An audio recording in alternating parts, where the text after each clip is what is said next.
How's it going? Good evening, everyone. Thank you so much for joining me once again. Sorry I didn't have a chance to engage with the chat at all this evening, and I started a little bit late. I'm very low on energy, as Trump would say. But I do have exciting news to discuss with you guys today. Earlier today, I got a chance to live stream on Minds.com. If you're not familiar with Minds.com, go check them out now. With our pal Bill Ottman, we streamed with Count Dankula, which was super fun. We had a great chat. We talked about all the stuff going on free speech-wise in the U.S. and in Scotland. And we even talked a little bit about aliens, which was a lot of fun. Definitely recommend. If you guys haven't checked out Minds.com, go over there. I am SourPatchLyds over there too.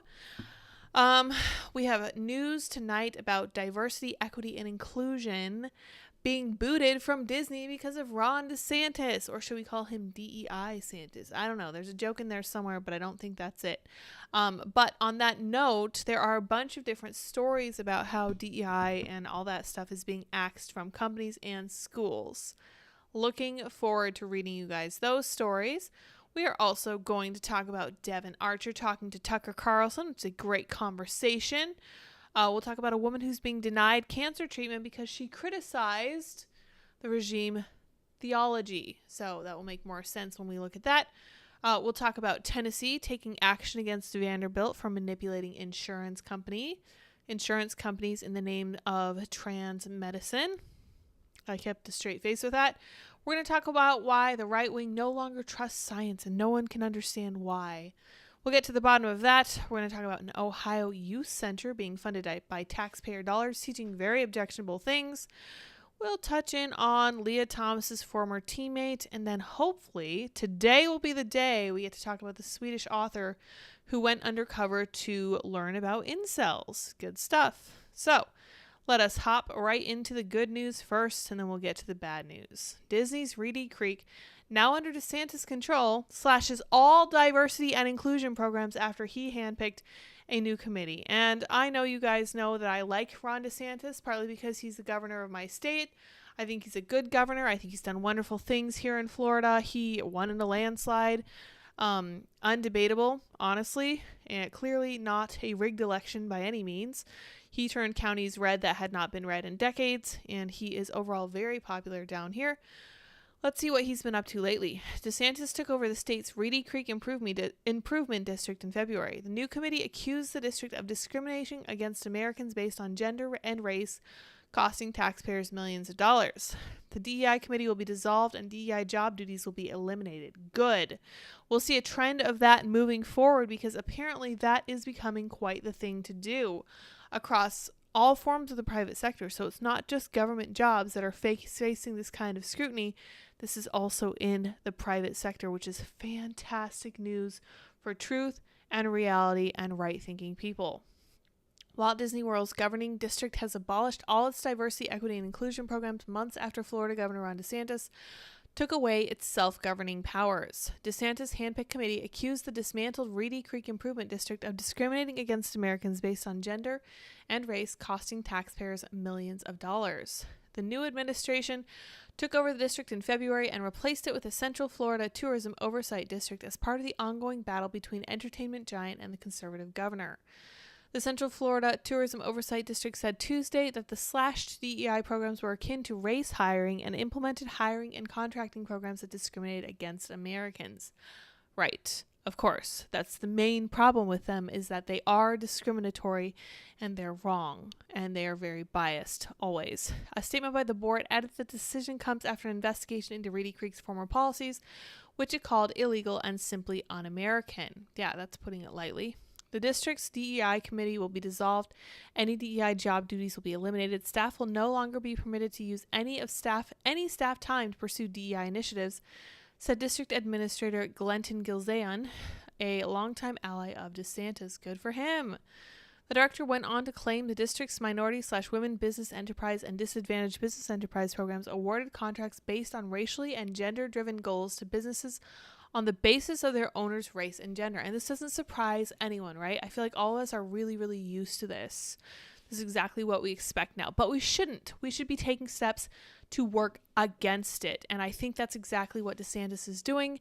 He gets stuff done. What can I say? I'm really proud of him being the governor here and looking forward to having him around for the next couple years. Who knows what happens with the presidential election? No idea what's going on there, but I do have a theory about why they're doing all this with Trump right now. We'll talk about that later, but DeSantis is doing good stuff for his own state, and I could not be more grateful. The Sunshine State now has power over the formerly self-governing special tax-exempt district encompassing the entire Walt Disney World Resort, which was established in 1967.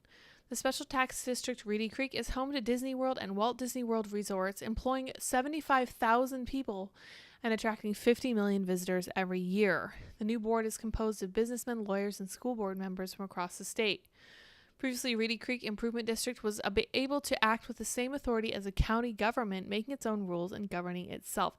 That was a terrible plan from the beginning. What can I say? The takeover was the culmination of a nearly year-long battle between DeSantis and Disney, stemming from passage of the Parental Rights and Education Bill. The left-wing media will call that the Don't Say Gay Bill, but it is literally so parents have more rights in the education of their children. Whew, once again, super out of breath. Forgive me, I gotta slow down a little bit. Disney's then CEO Bob Chapek released a statement condemning DeSantis for the law, which critics have dubbed, the Don't Say Gay Bill, because it restricts educators from including in their curriculum discussion on sexual orientation and gender identity from kindergarten through third grade. And I remember even at the time, people were kind of slamming this bill because it's not enough, okay? It's not enough to just say from kindergarten to third grade, we don't talk about this stuff. You should probably say probably through 7th or 8th grade, 9th grade, we shouldn't be discussing this stuff. Or better yet, teachers shouldn't be talking about this stuff with students at all. But that's going to be a tough sell. Hopefully, Florida will be able to push that through. Let's see. It came after Chapek, who is no longer CEO of Disney, said he wouldn't take a stand on the matter, but the day after the bill passed, the former CEO condemned it while offering a $5 million donation to LGBTQ advocacy group Human Rights Campaign. In response to the controversy, Disney paused their contributions to Florida political campaigns and assessed their approach to advocacy, including political giving in Florida. Yeah, I don't see Disney winning this one, and there's been a lot of speculation over whether Disney is going to succeed in their plans to come out ahead of DeSantis. I don't think they're going to win. I don't think they're going to make it, and this is just another strike against them. It's not going to be good, but this isn't the only case of this happening. Anti-racism and diversity training are under threat, say Black community leaders at Queen's Park rally. So this is in Canada, and it's talking about education. We'll soon be talking about the USA and business in just a minute. This is from today. Black community leaders rallied at Queen's Park on Wednesday to fight against what they see as threats to anti-racism, diversity, and equity training in Ontario schools. Oh no, that's terrible. would hate for that to happen. That's so sad. Advocates feel that work is under attack after the death by suicide of a former Toronto District School Board principal last month. Yeah, we didn't talk about that, but that was insane. In fact, let's see if we can read that right now. Education Minister orders review into allegations of Toronto principal who died. This is an unbelievably misleading headline. This principal committed suicide after being shamelessly bullied by DEI officials. Relentlessly. They pushed him to the brink and over the edge of suicide. And this is the headline they give it. Oh, a principal died. That's terrible. It sounds like suspicious circumstances, huh? Sounds like someone else might have killed him. Sounds like it might have been a terrible accident. No, they know exactly what happened here. Ugh, Canada's the worst, I swear. The minister says his staff will review the allegations of a principal who died by suicide months after launching a lawsuit against the Toronto District School Board for allegedly failing to support him when he was accused of racism during a professional training session. Minister Stephen Leckie calls the allegations raised by Richard Bilzico serious and disturbing and says he's asked his staff to review what happened and bring him options to reform professional training and strengthen accountability on school boards so this never happens again. Nice of him to dislike the idea of this happening, but this is what these people are up against, right? These people are literally lobbying against the reform of the programs that drove a man actually to suicide. So that should tell you right where their heart is. We can get by without Disney, says Jay. Let the NAACP cancel what they will. That is a great policy, and I am here for it. While the review into these disturbing allegations will occur, we remain firm that professional anti-racism and anti-discrimination training will continue, a spokesperson for Education Minister Stephen Leckie wrote in a statement. Advocates say that while anti-racism education can spark difficult and uncomfortable conversations, abandoning them would be damaging to who? To who? To your agenda? To you pushing the idea that white people have kept their boot on your neck for a really long time and other such lies? Give me a break. Give me a break. I hate it so much. This kind of stuff just makes me feel sick to my stomach because they are going after a man who literally committed suicide because of these policies. That is just nauseating to me. I don't know. I feel like people who have half a heart and half a soul have to look at this and be like, that's nasty. That's ghoulish and gross and just truly just horrifying. But that's what's going on in Canada most recently. I kind of wanted to cover that story about the suicide, but I also kind of didn't because it's incredibly depressing. Hopefully it does never happen again. But let's see what's happening here in the U.S. How corporate America is slashing DEI workers amid backlash to diversity programs. DEI officers say they've forced cuts in the years since George Floyd's murder. Yeah, okay. Years after the death of George Floyd shined a spotlight on societal inequities. Okay, if that's what you want to call it. I think they're referring to the Summer of Love in 2020 when billions of dollars in businesses were trashed to the ground and like almost 40 people died, including David Dorn, who was shot for trying to help defend the shop of a friend. Professionals say some companies are turning their backs on the progress that's been made to address them. Good. Good. I could not be happier to hear that. I don't give one flying fart about anything having to do with the George Floyd riots. In fact, anything that came out of the George Floyd riots is de facto bad as far as I'm concerned. Never positive. Never, ever positive. Madison Butler is one of many DEI professionals that companies previously brought on their payroll to ensure their business is equitable and accessible for people of all backgrounds. But in recent months, she said she's found it increasingly hard to find work, and she's not alone. Good. Good. This is the degree you chose to get. Knowing this might happen, maybe you should have learned code. DEI positions have been disproportionately hit by layoffs across industries. No, it's not disproportionate. It's not. This is an economic reaction to something the economy no longer requires. A market force is putting pressure on the DEI departments, and they just don't like it. I don't know what to tell them other than maybe they should have learned to code in the first place. Particularly tech companies, which have faced financial challenges as sales slowed from the blistering pace attained during the pandemic. When Butler reached out to DEI professionals who plan to hire her for consulting, she said companies have told her, oh, this person is no longer with the company. This person's been laid off. This person no longer works here, effective last month. Oh my gosh, this is just making my heart glow. And at the end of the day, I don't wish harm and ill on anyone, but when you work for a department that is actively bringing harm, not just to white men whom you claim are oppressors, but to everyone who works alongside of them, everyone of their families, everyone who depends on them, the entire structure that's built around those people, man, I don't know what to tell you except maybe you shouldn't be in that field in the first place. Melody, who's using only her first name for privacy reasons, is also a DEI professional and said she was laid off along with others on her DEI team within just a few months of other hiring. Yeah, it's very hard for me to feel sympathy for these people, especially because if you look at the color of my skin, I can guarantee you they don't think very much of me, and I've done nothing to hurt them ever. They just don't like me because I don't have enough melanin in my skin, and that's exactly how it always works. And they will tell you that this is not racism, this is retributive justice or whatever, group justice BS they'll tell you. It is difficult to be somewhere for a brief period of time and feel like you didn't even have a chance to make the impact you wanted to make, Melody told ABC News. The workplace is so full of human beings, and we're not robots, she added. Well, white men aren't robots either. And I'm willing to bet that you threw them directly under the bus every time you talked about DEI. I really don't want to hear it. To me, this just sounds like a taste of their own medicine. Blah, blah, blah, George Floyd. Some companies sought out experts of DEI professionals like Butler and Melody. We suddenly saw everyone coming out of the woodwork wanting to hire a lot of them, hiring inaugural DEI folks, she said. I'm surprised they didn't spell folks with an X.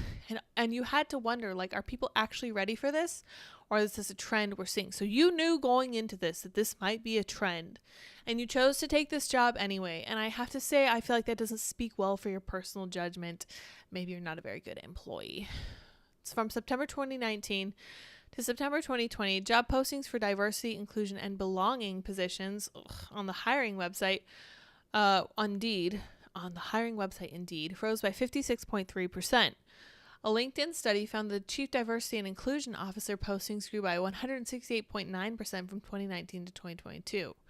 The rapid organizational movement toward addressing inequalities was initially exciting for DEI professionals, but in just a couple of years, that excitement wavered as growth rapidly fell apart. The honeymoon's over, said a DEI consultant and former chief diversity officer at the University of South Florida. Oh no, she's in Florida and she's trying to push DEI. No wonder she feels like the honeymoon is over. Hell Saint says, I think this one is for Andy. I heard Python is easy to learn. Smiley face emoji. Tell us what you think about that, Andy. Is Python easy to learn? I tried to speak Python one time, but they threw me out of the zoo. Starting in late 2020, months after the killing of Floyd set off a racial reckoning, a host of companies escalated cults of DEI professionals. A survey of more than 600 companies from data firm Revelio Labs found. Last year, the layoffs accelerated significantly, the study found. It sounds like this was a boom that was destined to die, and I don't know what to tell these people other than maybe you should have seen this coming. Sorry, the world just isn't as progressive as you wish it were, but it's never going to be, I hope, because we actually like the concept of keeping money and keeping things rolling, and we don't like the idea of being slowed down by people who are going to tell us that our best employees are the worst possible human beings who need to be punished literally for the color of their skin. I don't have time for that, and I can't imagine that a company that's actually making a difference in the world would either. But here we are. Zero sympathy for the DEI people, especially after what happened to that poor principal in Canada. I cannot believe people are losing their mind over that. Andy says Python is very easy to learn, yet extremely powerful. There's a reason it's grown so darn fast. Wow, I didn't know pythons were fast growing. I thought they were relatively slow growing as far as reptiles go. Devon Archer tells Tucker Carlson Joe knew he was on calls with Hunter's business partners. Associate says Biden brand was absolutely the key to business deals and reveals the thank you letter the then VP sent him. This is incredibly damning, and I'm surprised this man hasn't seen a sniper dot on his forehead yet, because this stuff is crazy. I think this is really uprooting the Democrats' plans for the 2024 election, and I think they're going to sneak in Gavin Newsom. Call me crazy. There doesn't seem to be anyone else as far as Democrats go who could possibly hope to step in and make it happen. Hey, Dr. Chloe says, I think even having on your resume that you used to be a DEI executive could actually hurt your chances of finding another type of work. The DEI mentality makes many people nervous. That's right. I think it's very similar to having the they, them pronouns on your resume. I think that employers look at that and they're just like, no, I'm not touching that with a 10-foot pole. That's just not going to work for me. at all, because that person is just a liability, never going to be an asset, always a liability, permanent victimhood status, seeking to be offended. Who wants to hire that? I think at the end of the day, money is still important to these companies. I mean, we have the ESG investment and stuff, but when it comes down to like a hiring manager, there are things to think about other than ESG for sure. Thanks for chiming in, Chloe. Appreciate your input. Archer told Tucker Carlson that the Biden brand was absolutely a key component of Hunter's work on the Burisma board.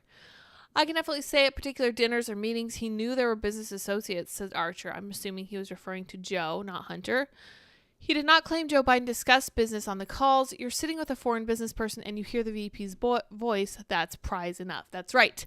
That is exactly how influence peddling works, okay? All you have to do is say, I'm going to make this call. I'm going to talk to this guy. It's going to be great. And you're like, oh, crap, this guy really can call that guy. And I know a little bit about how this works because I used to work with Tim Pool, and I would just hit people up and say, hey, I work with Tim Pool. Would you like to join us on the show? And that would typically work. People would always respond to me. I had very few people who just refused to reach back out to me, although I did have a few. It was kind of annoying.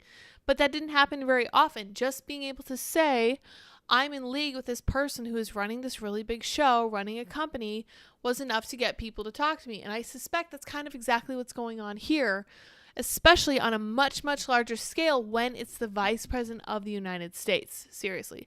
Psycho Clown, you're late. How dare you? Glad you can make it. Hunter Biden committed an abuse of soft power by putting his dad on speakerphone during business meetings when Joe Biden knew there were associates in the room, according to Devon Archer. Archer, in his first interview since giving testimony on the Biden family business dealings to the Oversight Committee, told Tucker Carlson that the Biden brand was absolutely a key component of Hunter's work at the Burisma board. Of course it was. Of course it was. How could you look at it any other way? Hunter Biden had no experience with natural gas or anything of that kind of along that vein. I need Andy to bring me some coffee. I feel like I'm dying. Archer confirmed that he'd met now President probably 20 times and again confirmed Joe Biden had interacted with Hunter's business partners around 20 times over the 10 years he was close to the family. I can definitively say at a particular dinners or meetings, he knew there were business associates, said Archer, who did not claim that Joe Biden had ever actually discussed the business dealings. Again, he didn't have to. His presence, his vocal presence was 100% enough. I don't know if it was an orchestrated call or not. It certainly was powerful, though, because, you know, if you're sitting with a foreign business person and you hear the vice president's voice, that's prize enough. Thanks, Andy, for the coffee. I appreciate it. So here we have this episode from Tucker. I think it's a lot longer than we can watch tonight. Let's see how long it is. I was going to play a clip from it. Oh, it's only 11 minutes. Okay, well, we won't watch that here tonight. But I will play a quick clip with some analysis on it because it's super interesting. Sometimes it was the call coming in and the speaker would go on, Archer said, detailing the conversations. You understand DC, right? So the power to have that access to the conversation, it's not the scheduled conference call and that's a part of your family. It's like the pinnacle of power in DC. That's right. So Shoshugina says, leave 53-year-old Hunter alone. He's just a kid. Right, exactly. And Joe Biden is just a father who loves his poor kid, his poor misled child very much. Thank you very much, dear. Thanks. Appreciate that. Andy brought me a little bit of coffee, so I'll drink that while we watch this short clip between Tucker and Devon, or as my husband likes to call him, Sterling Archer. Matthew says, DIE on your resume is a sure sign you are an NPC. Yes. And it's worse than that. It means you are a liability and the company would be better off not hiring you in the first place. Talk about an HR risk. Seriously, you're just going to come in and you're going to complain about all your coworkers and you're going to say that like they did ridiculous things that no one else would think were ridiculous and all this other stuff. And it's just, it's man, no one in their right mind would hire that. Seriously. Through the investment remember this, when Bo got ill, Goldman said, noting that Hunter and Joe spoke on the phone frequently before Bo, Joe Biden's oldest son, died in 2015. I have to say that when Dan Goldman was talking about this, he sounded worse than me, right? I sound super breathless. It's ridiculous. I sound like something is sitting right on my lungs or right under my lungs, as it were. And Dan Goldman sounds like he's losing it because he's very, very anxious. He's like sweating. He doesn't know which way his conversation, his sentence is going to go. He's just making it up as he goes along. And that's clear to see because he's trying to defend the Bidens from this stuff. And it's a really shaky proposition. He's saying, again, well, they never actually talked about business. So like we talked about yesterday, there are going to be two arguments here. And they might be similar and they might go hand in hand. First of all, they never actually discussed business. Okay, that's not going to hold up in court at all. And two, Joe did discuss whatever with these people, but it's only because he loves his son so much. Or Joe didn't discuss business with Hunter at all. He just called because he loves his son, again, so much. He's such a wonderful father. He's not a wonderful father. He's not a wonderful grandfather. He just realized that he has a 7th grandchild because his polls look like ish. He's not a good person. He's as shady and as snaky as they come. And Dan Goldman was trying to make the case that they were just talking about the weather and what's going on. Give me a break. Give me a break. This is yoga classes and wedding planning like Hillary Clinton all over again. Through the investment and policy advisory firm Archer and Hunter Biden led together Rosemont Seneca, Hunter led the government on regulatory issues and, said Archer, did Hunter have a regulation expertise? Asked Carlson. I think he'd have a team on that. He led a team on that, said Archer, noting that the work Hunter did was primarily knowing who to call. That's right. He did know who to call. St. Miles just now chiming in now. Busy baking scones. That sounds like a good use of your time. I'll allow it. Both Archer and Carlson acknowledged it was not new for the relatives of famous government officials to use their connections in business. That's right. And we know that the Bidens have been really, really bad about this. What we ran into was almost an Icarus issue, said Archer. It was too close to the sun. It was too good to be true. The connection was too close. The scrutiny too much. Yeah, for sure.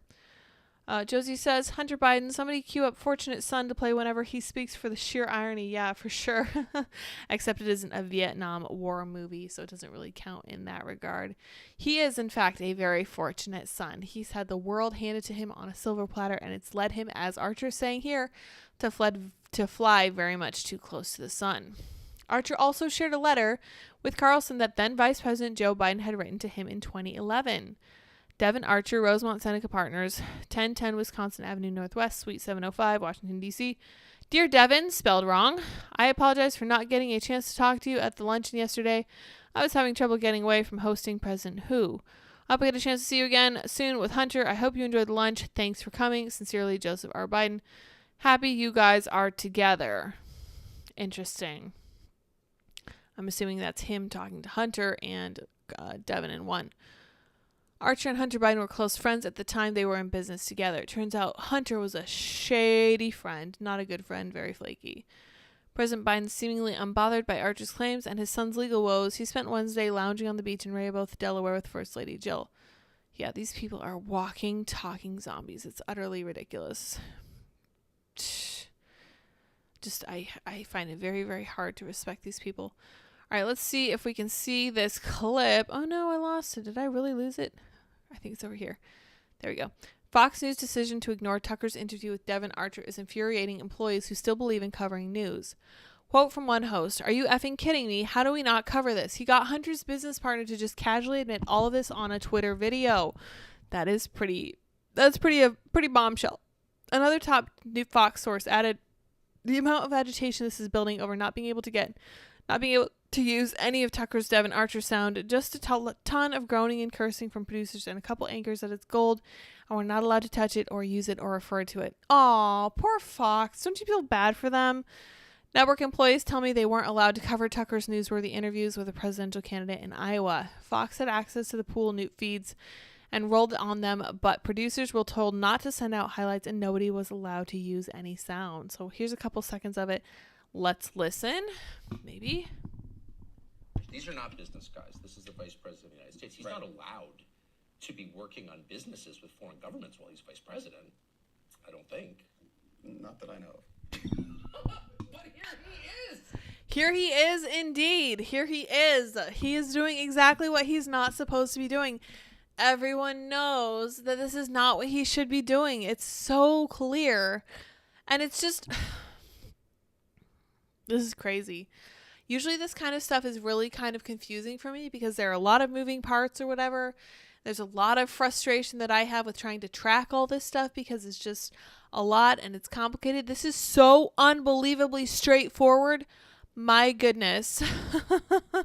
I can't handle it. It's really frustrating to watch because you can see exactly what the Democrats are trying to do, but they're doing it very, very clumsily. So they may not get away with it. But again, at the end of the day, who's going to hold them accountable? I don't know what to tell you. Username 412. I feel like it was Jesse Waters who was yelling about not covering Tucker's exclusive. Probably so. St. Miles says, what the WTF? Just had an advert drop during your show. Oh no, I'm sorry. We try to go light on the mid-stream advertisements, but sometimes they get in anyway. I just thought that was super interesting. And all of this political stuff is meshing just perfectly with Trump indictment. So let's read some here. This is a great chart, okay? This timeline is actually incredible. I mean, come on. 317, Hunter admits laptop. 318, Trump indictment. 6-8. FBI document alleges Biden bribe. 6-9. Trump indicted. 7-26. Hunter plea deal collapses. 7-27. Trump indicted. 7-31. Devon Archer testifies.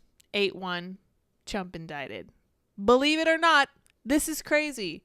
This is actually insane. My goodness. They are so on the nose. I can't handle it. But I'm kind of glad they're playing it this way. I feel like people have got to be noticing what's happening and kind of waking up to this because it's very crystal clear. Really, really, really hard to deny. But I just thought that was super interesting because that does seem to be exactly what they're trying to do. Something happens with Hunter, something happens with the Bidens, immediately indict Trump. That's just like their go-to. They're just going to keep doing it forever, for all time. And I wanted to float this little theory because I was listening to all of the stuff that Trump is currently legally bound up in. He's bound up in something in Florida, New York, Georgia. Is there another one? There's at least 3 he's got going on right now. And they're going to try to get all of these in before November 2024. And that's going to make Trump incredibly busy. And it's going to take a lot of the funds that people gave him to run for office. And they know this. This is exactly why they're doing this, right? This is why they're pushing to bring in Trump before the election. And it's not shocking. And it's pretty clear what they're planning to do. They're trying to keep Trump focused on these cases so that he can't really run for office. But one thing they apparently failed to reckon on was people rallying behind him because they look at this and they're like, this is crazy. This is unjust. This is political. He might deserve a second chance after all because of this. We'll see what happens. We'll see if that's enough because that brings out Republicans. I'm not sure if it will be enough to bring out independents and to motivate people who are ambivalent or unsure. But at the same time, it is going to make him the nominee, and maybe that's what they want. Maybe they think he'll be so easy to beat that even Biden could do it, or they'll bring in Newsom and he can try to do it. Newsom is sketchy at best. I don't think he's probably the right choice for them, but they really don't have anyone else. They certainly don't have Kamala Harris. That's just the bottom line. But that's just my little theory on what's going on to, I don't know, man. And he says, even Jon Stewart would have noticed this and put it on The Daily Show. St. Miles said, I would rather have them use the alien angle. Andy says, I think he used to have some principles. Yeah, I've heard people say that Jon Stewart used to be great. But speaking of principles, here's a fun story from Libs of TikTok. A woman receiving cancer treatment at OHSU News was told she can no longer be a patient at the clinic after she sent a message criticizing a trans flag hanging prominently at the entrance. This is Oregon Health and Science University, where healing, teaching, and discovering come together. She told us that they requested she go for re-education and she refused. Here's her comment. I would like to speak with you directly as I no longer trust that my communications are filtered in good faith by OHSU staff.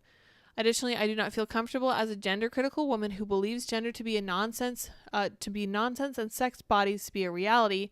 I do not feel comfortable coming into Richmond with the enormous transgenderism banner hanging like a Nazi flag behind the reception desk. Where is the flag for women, for children? I have been threatened on Twitter by trans activists with rape and death, so it is daunting for me to go to a medical treatment with that banner proclaiming that what I am, an adult human female, calling myself that is now hateful per OHSU. A woman is a mere opt-in category for any gender non-conforming male and not reality itself.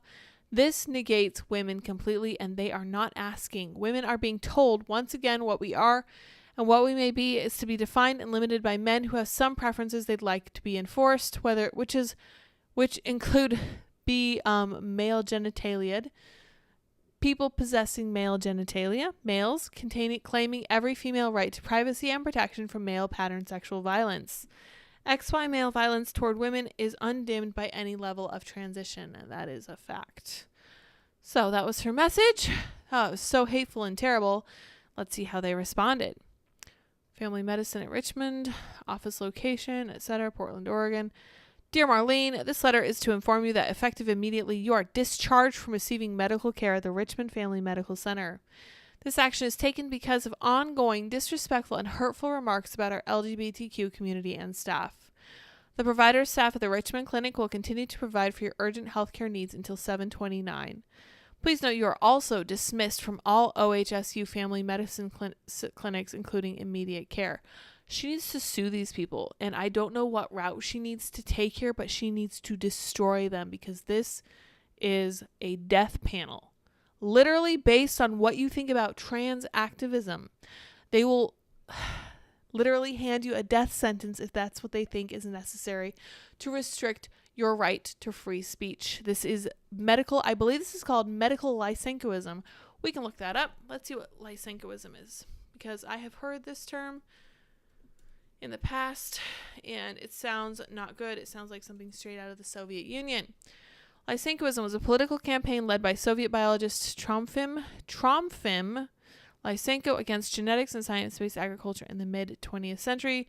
Let's see what an example is. Under this system, they think they can quickly force plants and animals. Okay. Lysenko claimed he changed a species of spring wheat into winter wheat in just a few years. I don't know. New discourses. Okay, so this is James Lindsay's page on this. Let's see if it gives us a better breakdown. Agriculturist, Let's go to the bottom. Yeah, okay. We should be aware of Lysenko because it is crucially important to understand how the ideological perversion of science, especially the biological sciences, can lead to catastrophes. That's right. And it turns out that a lot of the GOP no longer trust science. So let's look at that next. Documents. Oh, no, that's something similar, but not exactly what I wanted. They're both from different John. Sorry about that. A tragic story in 2 charts, says John. It never used to be the case, but now there's a big partisan gap for trust in science in the U.S. Guys, why is this happening? What has happened over the past 3 years that could cause people on the right to be distrustful of the science? Republicans are now essentially the anti-science party, while Dems are stridently pro. Oh, well, I guess that makes Democrats better human beings. As a result, vaccination rates were markedly lower among Republicans and Democrats during the pandemic, and a new study finds that this led to significantly higher excess death rates among Republicans and Democrats, amounting to tens of thousands of lives lost. Shouldn't that be a cause for celebration for you, John? Because I don't see you being sympathetic to any of that. Here's another view. There were immediately excess deaths among supporters of both parties when COVID took off, but rates were similar. After vaccines became available, a partisan mortality gap opened and rapidly widened. This was adjusted for age. To be fair, anti-vax attitudes are hardly confined to the U.S. or to Republicans. AfD voters in Germany were more vax skeptic than most, as were supporters of populists in France. But breadth and depth of anti-vax attitudes in those countries and parties was far less than in the U.S. Notably, there was no partisan vax gap in the U.K. By May 2021, with all U.S. adults eligible for the vaccine, less than half of Republicans had taken up the offer versus 82% of Democrats. In the UK, Labour and Conservative voters alike turned up in droves, with 90% of eligible adults in each party vaccinated by the same date. It's tragic that anti-science views have become so deeply embedded in the U.S. political divide. With pandemics likely a recurring part of our future, that's right, ask Bill Gates, anti-vax attitudes will cost lives across the world, but no developed country has a problem as entrenched and lethal as the U.S. Here's my article. I'm sure you are just so upset about this, John. And Stephen Miller jumps in and says, John, can men become pregnant? Ariel jumps in, a real stumper. And I said, it is such a mystery why there's a lack of trust in the science, trademark, recently. I wish we had some experts to clear this up for us. We know exactly why this is. There is absolutely no debate on this count. Because this is so clearly... This is so simple as to be mind-numbingly boring almost, because it's so easy to see what happened here, but they're trying to pretend It's just because of those dumb Republicans just choosing to die because they don't want to get vaccines because they're just not as smart as Democrats. Fine. Continue to think that. If you don't want to hear the truth, we're not going to shove it down your throats, but we will point out that you guys are not exactly the party of science. But on the topic of cancer, as we were mentioning earlier, last fall, San Diego State University conducted a search for a cancer biologist. The university required each applicant to fill out this form, which I acquired via a records request, describing their contributions to inclusive excellence. Wow. Please use short descriptive phrases to provide specific examples of how you meet the Building on Inclusive Excellence criteria, e.g. Indigenous Student Mentoring Committee 2017, Grant for Health Disparities Research in Rural Black Communities, Ability Ally Program Sponsor 2018. Here's the criteria. Is committed to engaging in service with underrepresented populations within the discipline, has demonstrated knowledge of barriers for underrepresented students and faculty within the discipline, has experience or has demonstrated commitment to teaching and mentoring underrepresented students, and has experience or demonstrated commitment to something that I can't keep reading here. This is very interesting. So this is the application for a cancer biologist, right? Tenure/tenure track cancer biology position. Candidate Building on Inclusive Excellence BIE summary. And one of the things that I noticed when I was still working at the hospital in 2018 and 2019 was that this was going to come to the healthcare profession. And I knew it was only a matter of time because I knew how many of the people who work in healthcare are females.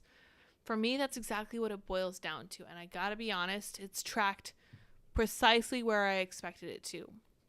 Females want to be inclusive and diverse and affirming of all people, and they don't want to make anyone feel left out, and they want to make everybody feel happy and understood and seen and heard, and it leads to this kind of thing. And it sounds nice in principle, and then you end up telling people that they can't have cancer treatment because they said mean things about trans people on the internet. But speaking of the LGBTQ affliction, Ohio LGBTQ plus Youth Center, funded by taxpayers, teaches kids as young as 11 the fundamentals of drag in monthly classes run by a drag queen.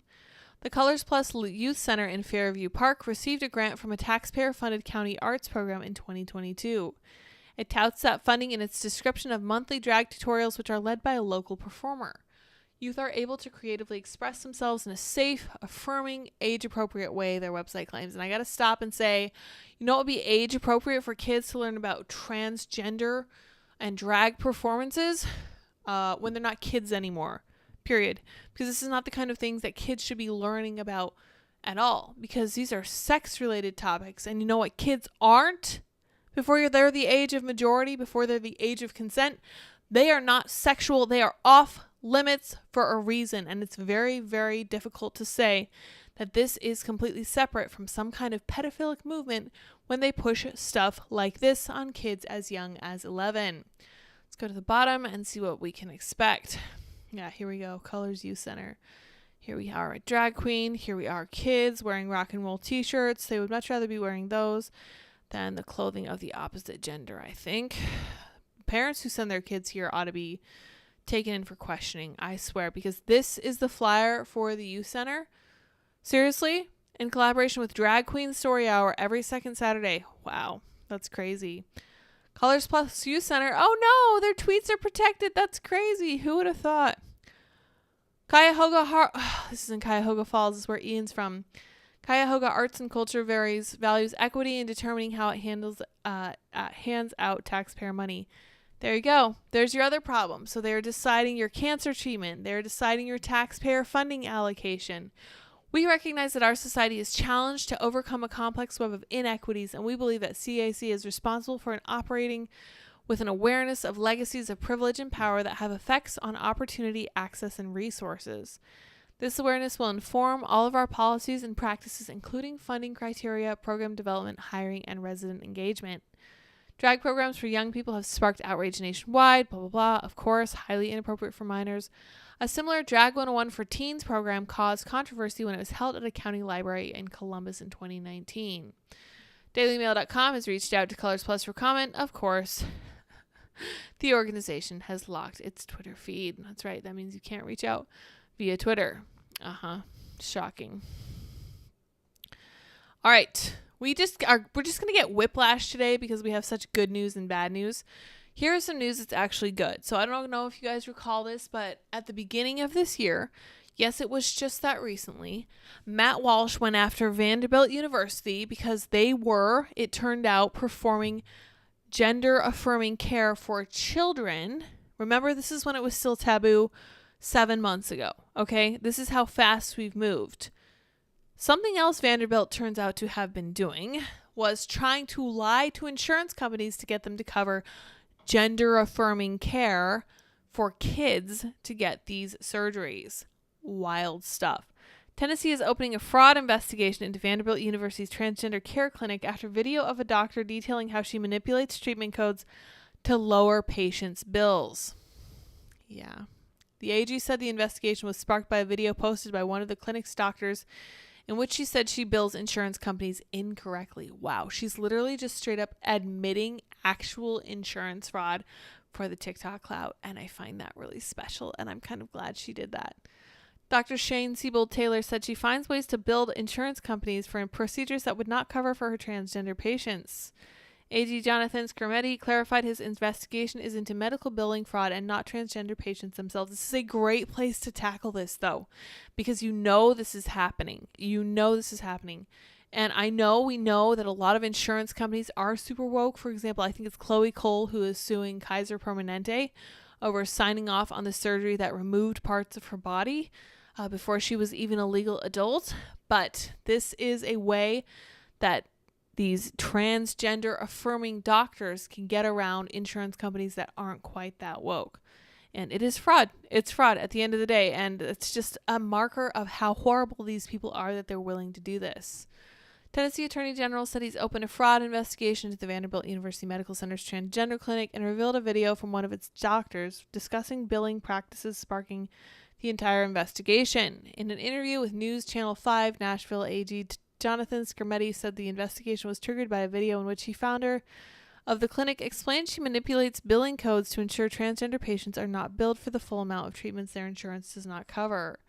In a 2019 video, Dr. Shane Siebold-Taylor talked about how she skirts what she calls documentation challenges when insurance companies will not pay for transgender care. For the patient who gets big bill because their insurance doesn't cover any transgender-related codes, I usually write endocrine disorder, not otherwise specified, to allow me to order the labs that I want, she said. Skrmetti calls that fraud. I would be very inclined to agree. And it looks like this video is gone. Playback on other websites has been disabled by the video owner. Let's see if we can see it. Now I'm curious. Oh, I see. It's from the news channel. Okay. My goodness, what are we looking at here? No, I'm not going to show you guys this ad. That's not fair. I don't get to advertise on my stream. Yeah, so she has here a slide that says a 38-year-old patient assigned male at birth discloses some gender dysphoria and ultimate goal would be to transition to female. You document gender dysphoria. Patient is in the military and is about to be deployed. Asks you for amended medical record to remove gender dysphoria diagnosis. 36-year-old transgender woman gets a $2,000 bill from your office because her employer, large chain grocery store, does not cover any services related to transgender care. Asks if we can code it differently. Yikes. Username says, it doesn't surprise me that a Vandy doctor would do that. Yes, it's a horrifying institution. Andy and I really enjoyed our time in Nashville. We actually drove past Vanderbilt, but it didn't feel good. It felt weird. I remember thinking that at the time. I was just like, because I don't know what it is about downtowns, but it's like very tall buildings on either side makes you feel really claustrophobic. And we drove right past Vanderbilt. And it's like, I have a bad feeling about this. And this is before I knew anything about this stuff. This is way back in like 2022. And I was just like, this is a strange place. I don't know what it is. I got the same feeling about Washington, D.C. That's how bad it was. It's truly awful. Dr. Chloe says, do they think we are assigned human at birth as well? I think they do, because some of them are acting like they are of different species. So it's jumped the shark. I don't know what's going to happen next, but I will say that I am somewhat white-pilled because it seems like this is coming to an end to some degree. I'm optimistic. I have to be, because I have a kid who's not even born yet, and I don't want them to have to live in this world. Hopefully by the time they're even old enough to know what's going on, most of the stuff will be gone and we'll just be cleaning up the debris. But we're going to have people in our society who are fighting with this kind of stuff for a really long time. And that makes me really sad. We have failed these people so deeply, and there's no way we can ever make it right. But here we are.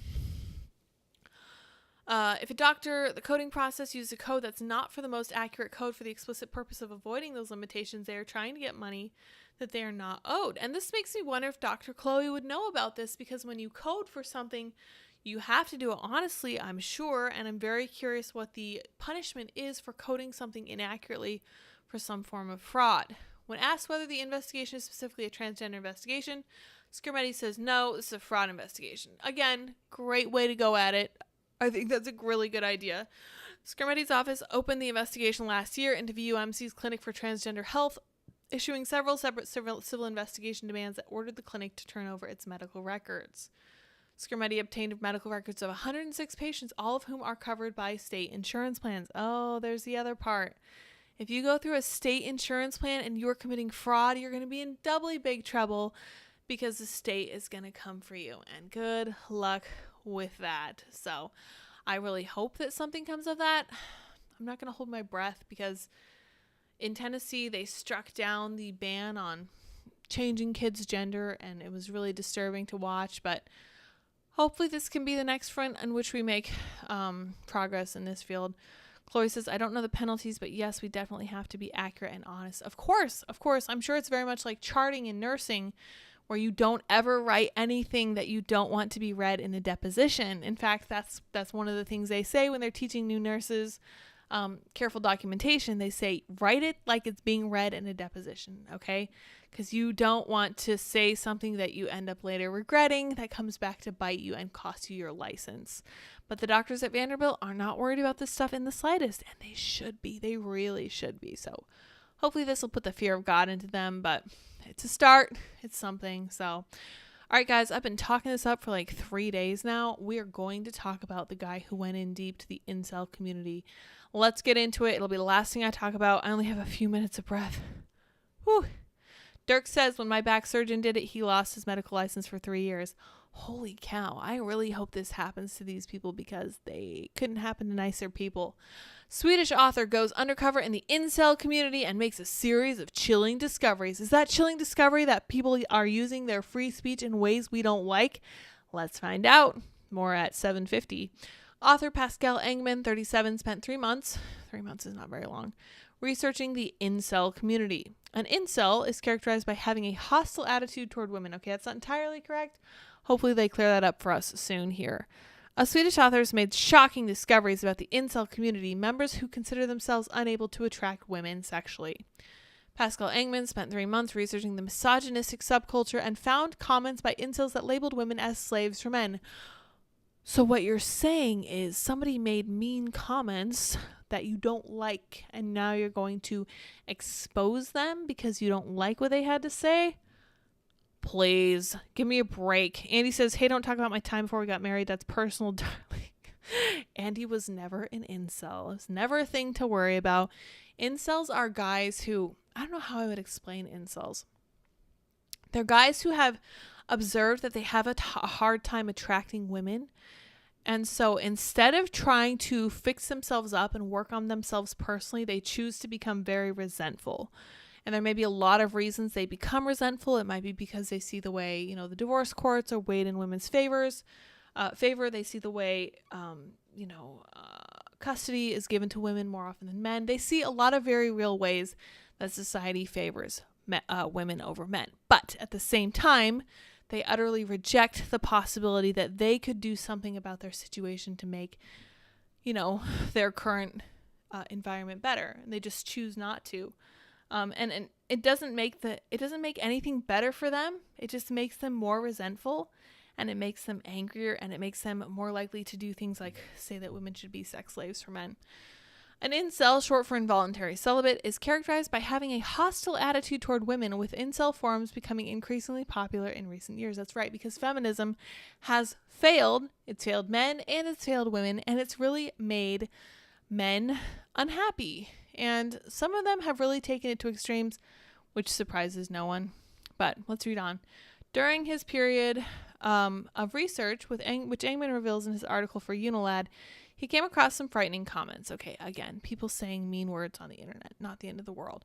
But it does speak to an underlying idea that I don't think that people really take into account, because I don't think people take men's issues into account at all anymore. And it doesn't sound like this guy is taking them very seriously either. One read, I don't regard women as people. All they are, or should be, is slaves for men, cooking, cleaning, and spreading their legs when they're told. That's a very classy comment. Following the actions of a 22-year-old Jake Davison, who used a gun to kill 5 people in Plymouth in August 2021, another comment said, genocide against women would be perfectly warranted. That is my humble opinion. Have you guys read the things that feminists say about men? Seriously. I don't know what gender child we're having, but if it's a boy, they're going to be strongly inoculated against this stuff.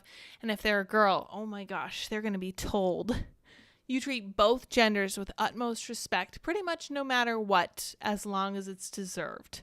Humans are humans, and they're deserving of respect no matter what, until proven guilty, right? Incels have also referred to women as femoids, an attempt by members of the community to objectify and target them. Yeah, whatever. Indeed, Engman said that dehumanization is an important part of the incel movement. Incels believe that if they view women as subhuman, then they are free to dehumanize them at will.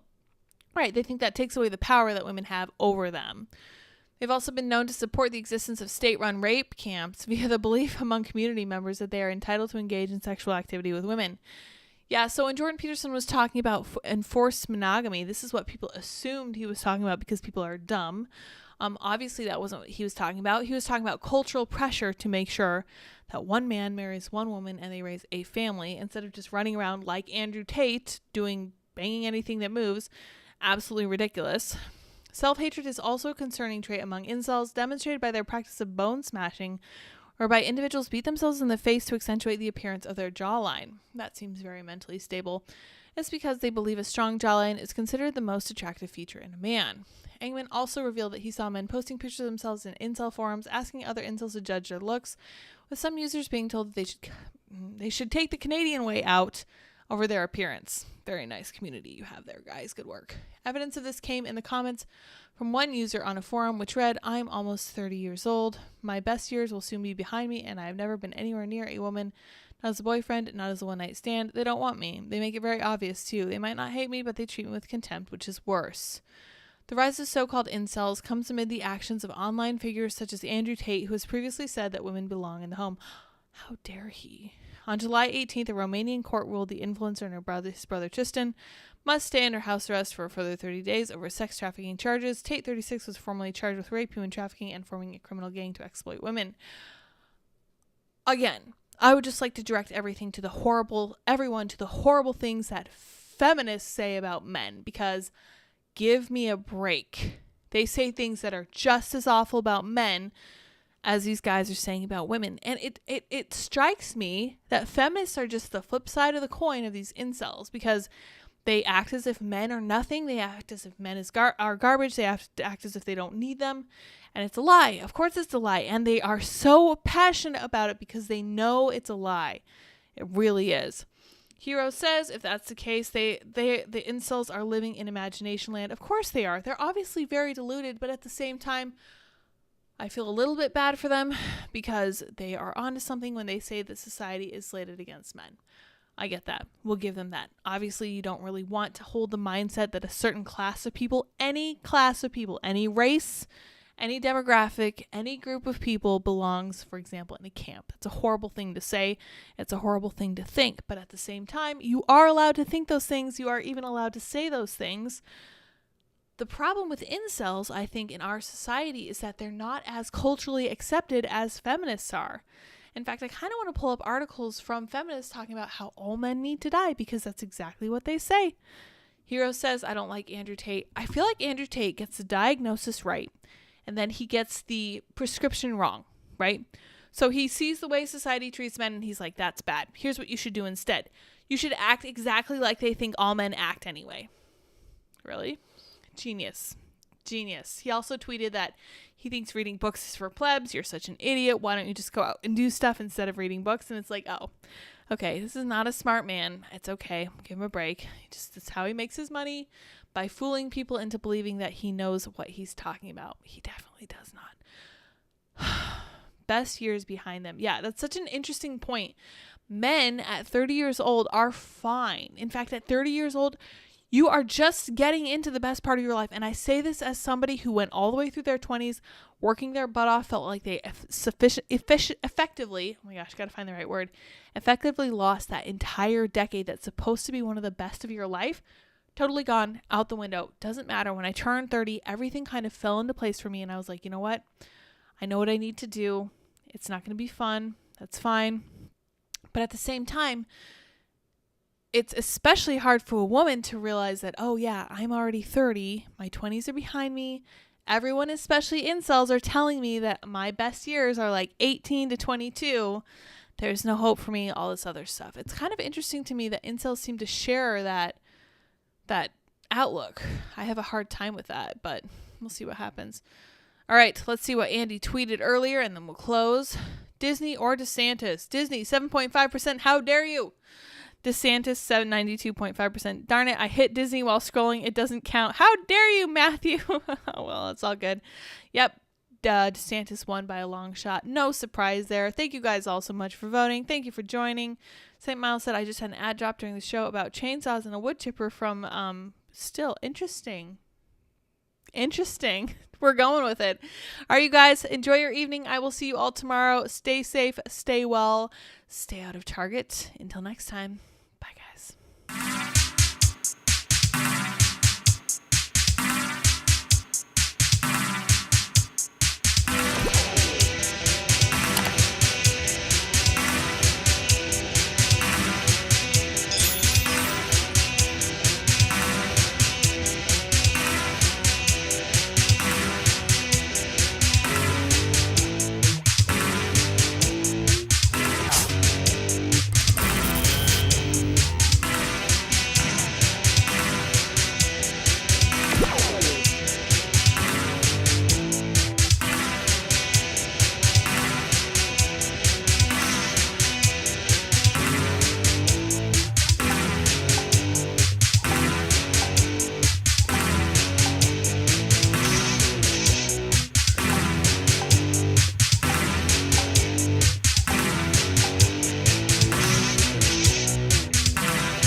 How's it going?